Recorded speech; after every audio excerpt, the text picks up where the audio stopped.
Hi friends, welcome back to Geetha's blog gold. ఈరోజు చపాతీలకు the best combination mixed vegetable curry ఎలా తయారు చేయాలో చూద్దాం. ముందుగా కుక్కర్ తీసుకున్నాం. అందులో దాల్చిన చెక్క, లవంగాలు వేసుకున్నాను. ఆలు, క్యారెట్, క్యాప్సికమ్, టమోటా, మీకు నచ్చిన వెజిటేబుల్స్ ఇక్కడ యాడ్ చేసుకోవచ్చు. బీన్స్, కొద్దిగా టమోటా, ఆనియన్స్, సన్నగా కట్ చేసిన ఆనియన్స్ కూడా వేసుకున్నాను.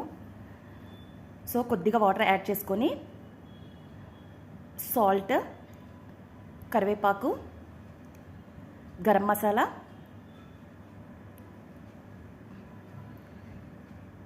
కారం పొడి, గోబీ, పచ్చి బఠానీ ఇవన్నీ వేసి బాగా మిక్స్ చేసుకోవాలి. సో ఒక మిక్సింగ్ జార్లో కొబ్బరి, వెల్లుల్లి, అల్లము, నానబెట్టిన జీడిపప్పు వేసి సాఫ్ట్గా బ్లెండ్ చేసుకోవాలి. సో ఈ ఉడికిన ముక్కల్లో ఈ గ్రేవీని యాడ్ చేసుకోవాలి. యాడ్ చేసి బాగా మిక్స్ చేసుకోవాలి. ఎంతో టేస్టీగా ఉండే కర్రీ అనేది రెడీ అయిపోయింది.